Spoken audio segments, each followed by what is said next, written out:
and welcome to another lawn clippings video. Today we're going to be making some really cute ornaments using this accordion flower technique. We're going to learn how to make these and also using critters in the snow. But this is going to be a cool project that you can adapt for any season and any kind of stamp set. So, okay, my flower just fell apart. But it will be better. It's going to help. It's going to glue itself together. Okay, so I'm gonna try something I've actually technically haven't tried yet, which is probably a bad idea on video, but let's see how it works.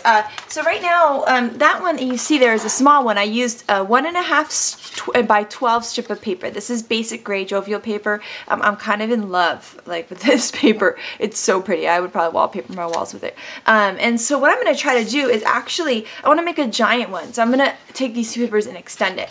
So how I got this idea is I saw the Tim Holtz or Sizzix or whatever, they have a die that does this for you, and I kind of wish I had it, but it's like a really long die, and then I'd have to buy these other plates, and I don't want to. So I tried to see if I could figure out how to make it myself. And so what I'm doing here is actually using a scallop border punch. Any one will work, where the scallops are around 1/4 inch apart.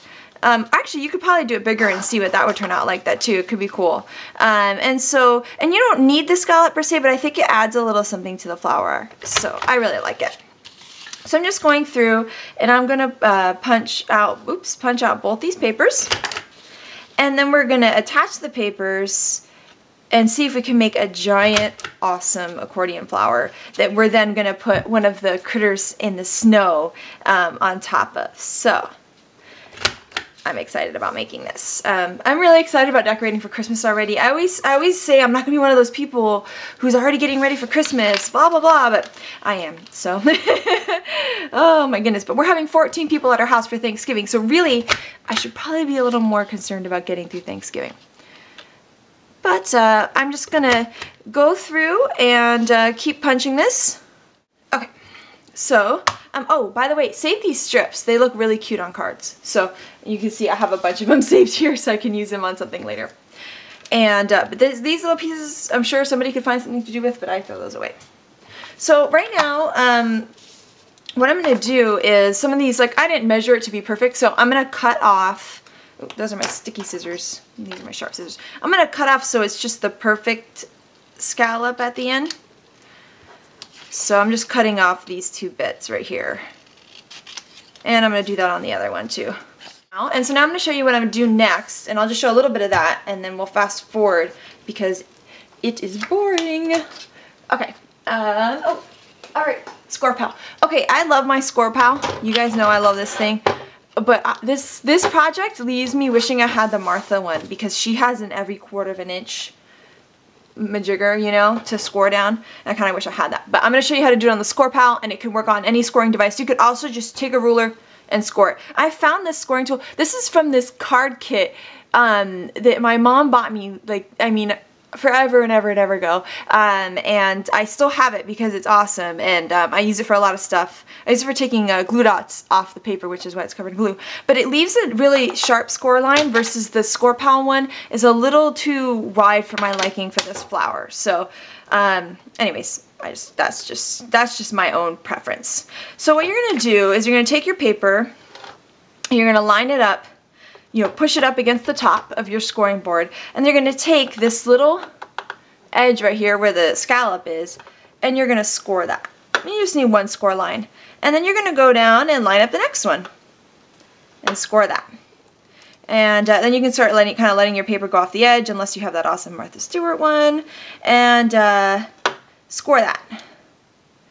And score that. So you guys get the idea. I'm going to come back once I have both pieces scored, and then we'll start working on that. Okay, I'm back and I've scored both pieces, and what we're going to do next is move this out of the way. And we're going to adhere these pieces together as if they were 24 inches long. And this is going to be 2 by 24. Like I said, this is a total experiment. It may not work. But what I'm going to do is just put adhesive on this one piece here at the end. Right here. and just overlap just that one scallop there. Just line them up. It's not perfect because I clearly didn't cut these perfectly, but it's okay. Okay, so now it's as if it was one piece of paper. So what we're going to do is you're going to start making, the reason this accordion flower is a fold like an accordion. So you're creating peaks and valleys. So valley, peak, valley, peak, and you just go like that, and it goes that fast. Super fast once it's all scored and ready to go. So just keep going. And there's something that kind of therapeutic about this. This one, I never made one this big, so okay, I thought that was gonna happen. Okay, so you guys will see how I craft. It usually involves a lot of and my husband going, "Are you okay?"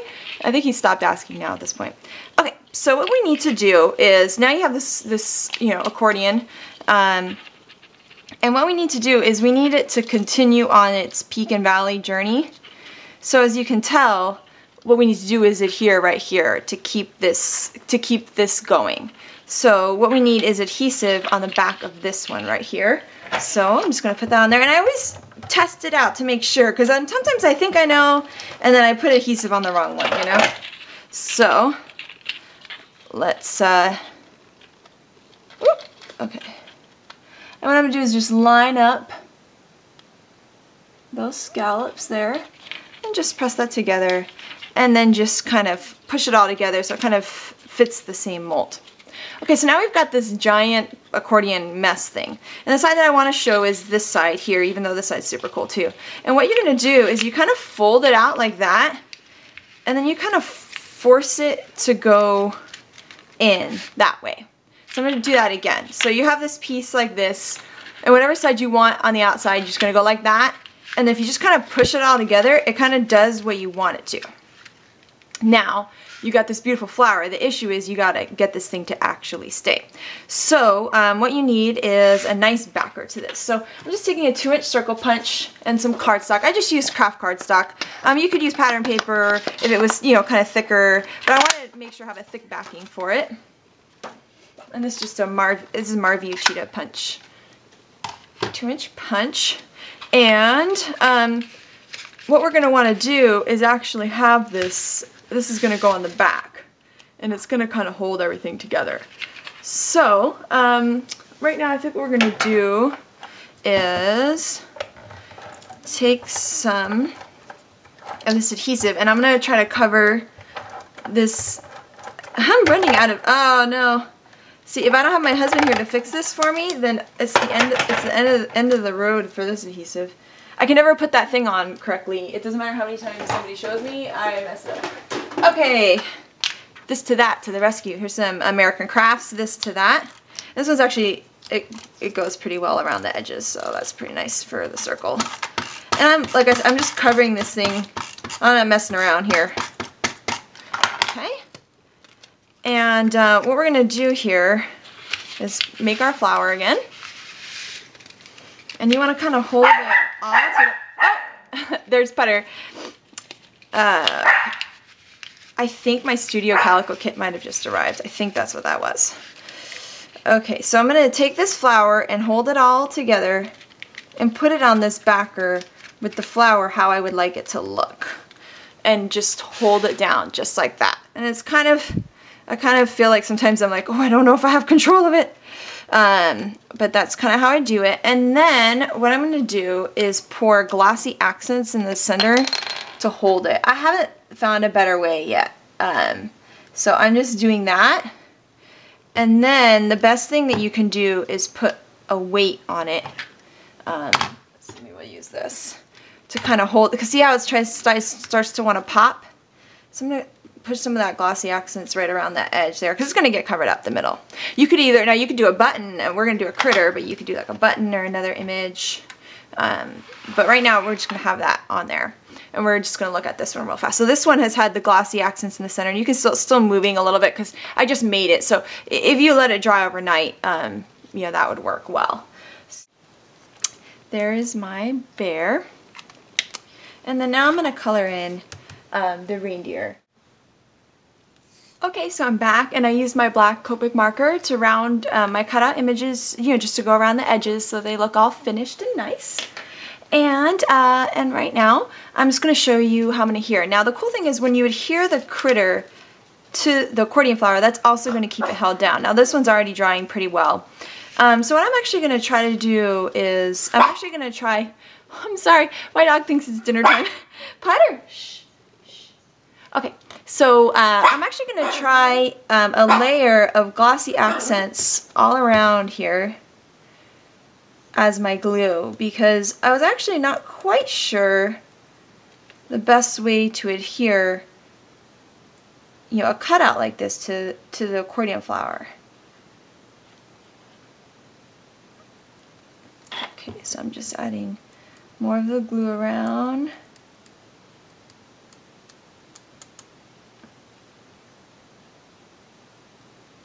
Okay, and then he's just going to go right in the center of this flower. And I'm just going to hold him down and let that set a second. You can just roll the glossy accents right off fingers. And so he's kind of, I like because he's kind of like really attached to there. So right now we've had this flower. Now this flower probably still needs some more time, but we can still put Rudolph on there. You see how cute Rudolph is going to look jumping on this big accordion flower. So we're going to do the same thing with the glossy accents. And so he looks super cute there, just jumping through the air on this accordion flower. We're just going to cut a piece off of this twine.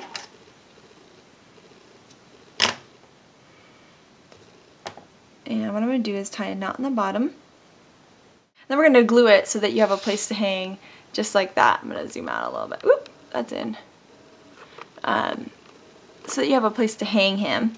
So what we're going to do, and you can see when I glued the back on this one, I went totally off, but it's okay because no one's going to see it, so we're safe. So right now what I'm going to do is just use glossy accents again. I'm really relying on the strength of the glossy accents here to hold this stuff down. And we'll do that on this one too, because if you hold him, so you want it to hold to right here, and then it'll hold the ornament up. So we're just going to add some glossy accents all the way on there. And so we let those dry, and I'll have some pictures at the end to show you what they look like all dried and finished. So thank you so much for watching. I hope you have an amazing day. Bye! So here are some images of the final products all glued and dried, and I also wanted to let you guys know this would be great for gift tags, ornaments, and then change up the paper. You could use them all year round as homemade embellishments on your cards, layouts, or gift bags all year round. Bye!